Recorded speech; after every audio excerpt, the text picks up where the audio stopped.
Guys हम लोग start करते हैं अपना लेवल्स ऑफ मैनेजमेंट से। हम लोगों ने लास्ट डे ही पढ़ा था नेचर्स ऑफ मैनेजमेंट के बारे में, और उसके पहले हम लोगों ने पढ़ा था कि ऑब्जेक्टिव्स ऑफ ऑर्गेनाइजेशंस क्या होते हैं, और उसके पहले हम लोगों ने व्हाट इज़ मैनेजमेंट ये सब पढ़ा था, और फंक्शंस ऑफ मैनेजमेंट पढ़ा था, तो फीचर्स ऑफ मैनेजमेंट पढ़ा था सॉरी।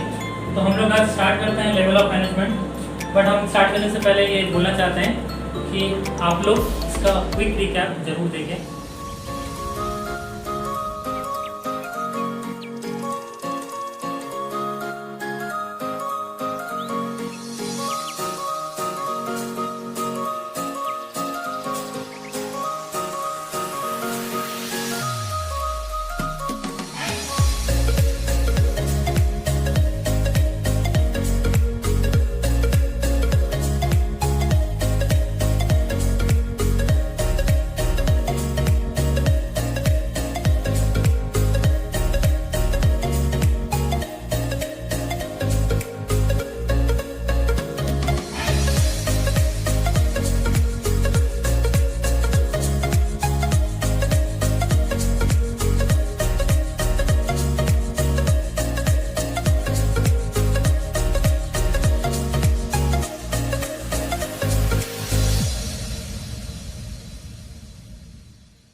करते हैं कि आप लोगों को प्रीवियस क्लास का जो रिवीजन है वो समझ में आया होगा।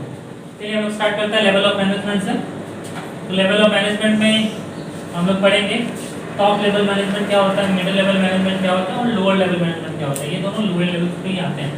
तो हम लोग पढ़ते हैं top level management. Top level management में वो लोग आते हैं जो मेनली डिसीजन मेकिंग का काम करते हैं। उन लोगों का काम होता है डिसीजन लेना, गोल सेटिंग करना, आपका ट्रेनिंग किस तरीके का रूल्स होगा, रेगुलेशंस होगा, इन सबको ट्रेन वर्क करना, इन लोगों का मेन काम वही होता है।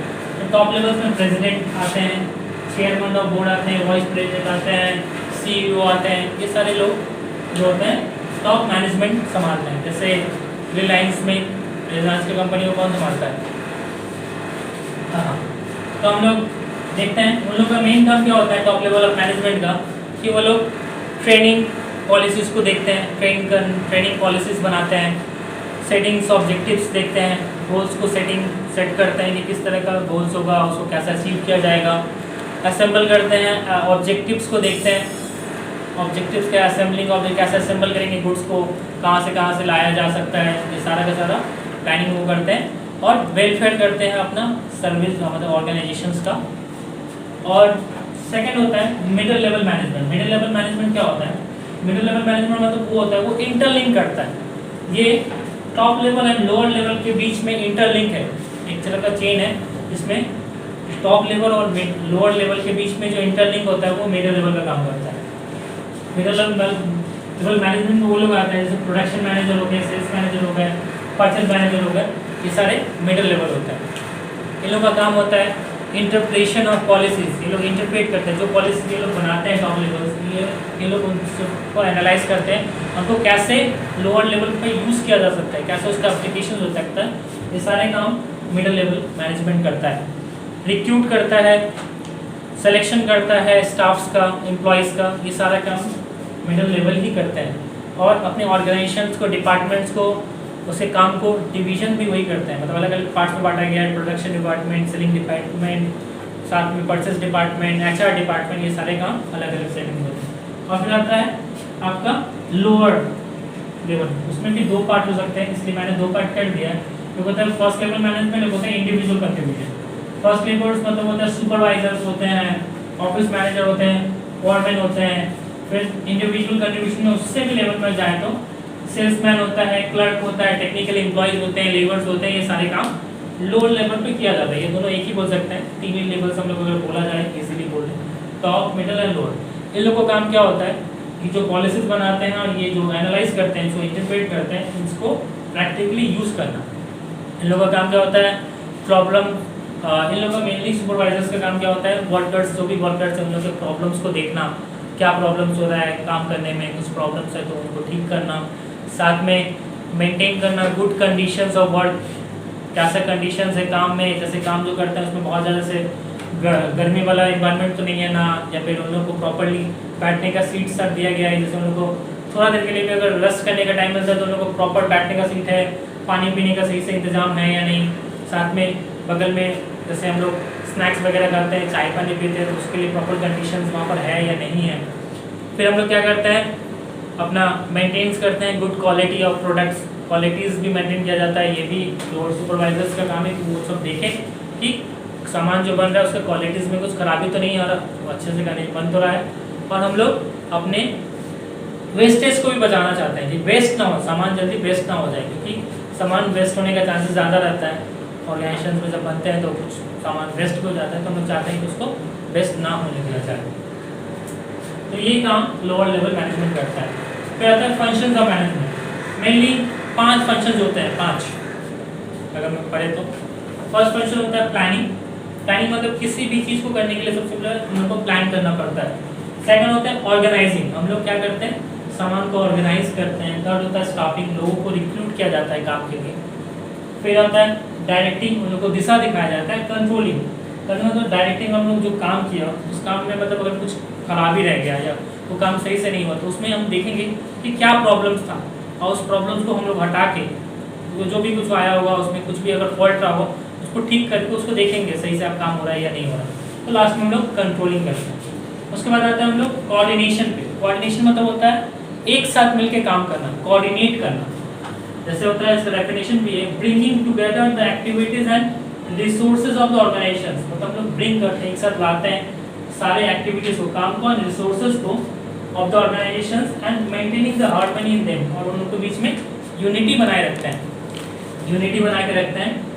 साथ में कोऑर्डिनेट करके एक साथ, क्योंकि ऑर्गेनाइजेशन में बहुत सारे लोग होते हैं, बहुत सारे लोग काम करते हैं, उनके बीच में कोऑर्डिनेशन बनाए रखना, एक अलग अलग डिपार्टमेंट्स के बीच में कोऑर्डिनेट बनाए रखना बहुत ज़रूरी है। कोऑर्डिनेशन इसके फीचर्स क्या होते हैं, इंटीग्रेट करता है ग्रुप एफर्ट। इंटीग्रेट मतलब एक साथ जोड़ के रखता है, ग्रुप एफर्ट्स को एक साथ इंटीग्रेट करवाता है। दूसरा होता है इंश्योर करता है यूनिटी ऑफ एफर्ट्स को, हम लोग में यूनिटी, अगर हम लोग किसी काम को एक साथ करते हैं तो यूनिटी ऑफ एफर्ट्स को बनाए रखता है। कोई कंटिन्यूस प्रोसेस होता है।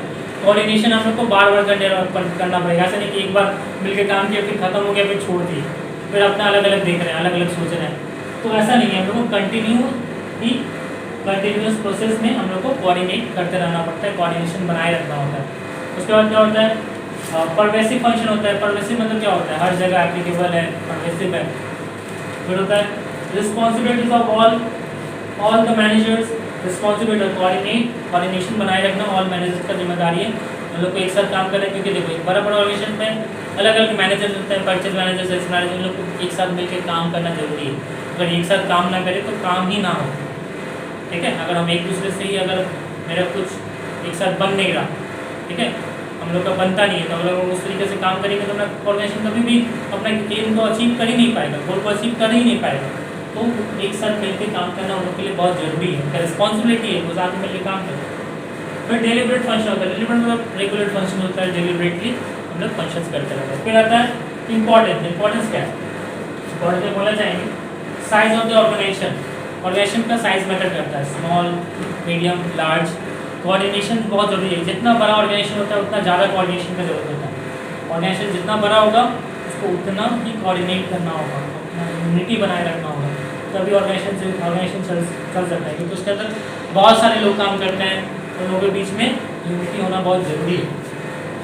फंक्शनल डिविजन होता है, डिफरेंशिएशन होता है। फंक्शनल डिफरेंशिएशन मतलब बोल सकते हैं कि हर एक ऑर्गेनाइजेशन का अपना अलग अलग काम होता है। परचेज डिपार्टमेंट का अलग, प्रोडक्शन डिपार्टमेंट का अलग, तो उन लोग का फंक्शनल डिफरेंशिएशन होता है, तो उन लोग का अलग अलग काम है। तो उन लोग को हम लोग क्या करते हैं, एक साथ मिला के चलते हैं। अलग अलग department, production department, purchase department, सब लोग का अपना अपना डिफरेंशिएशन होता है, अलग अलग डिपार्टमेंट में बांटा हुआ है, तो उन लोग का फंक्शनल डिफरेंशिएशन होता है। बट उन लोग के बीच में कोऑर्डिनेशन हमेशा बना रहता है, तभी तो सही तरीके से एक ऑर्गेनाइजेशन चलता है। और लास्ट हम लोग का बचा स्पेशलाइजेशन।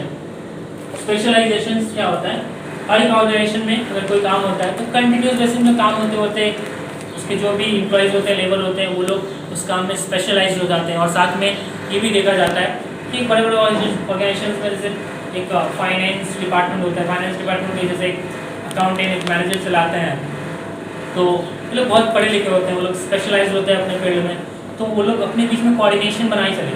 क्योंकि मैनेजर होता है वो MBA किया हुआ है, एक चार्टर्ड अकाउंटेंट किया हुआ है, कॉस्ट अकाउंटेंट किया हुआ है, ऐसे ऐसे लोग होते हैं, वो लोग सब अपने फील्ड में मास्टर्ड है, वो लोग स्पेशलाइज नॉलेज से भरे हुए हैं, बट उन लोग को एक साथ मिलकर काम भी तो करना होगा। ऐसा तो नहीं है कि वो लोग बोलेंगे मेरा ही नॉलेज भरा है, हम ही सब कुछ किए हैं, आप लोग तो नहीं जानते हो, आप कितना नॉलेज, आपके पास नॉलेज ही नहीं है, तो ऐसा नहीं है।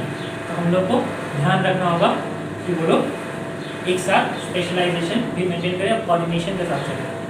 तो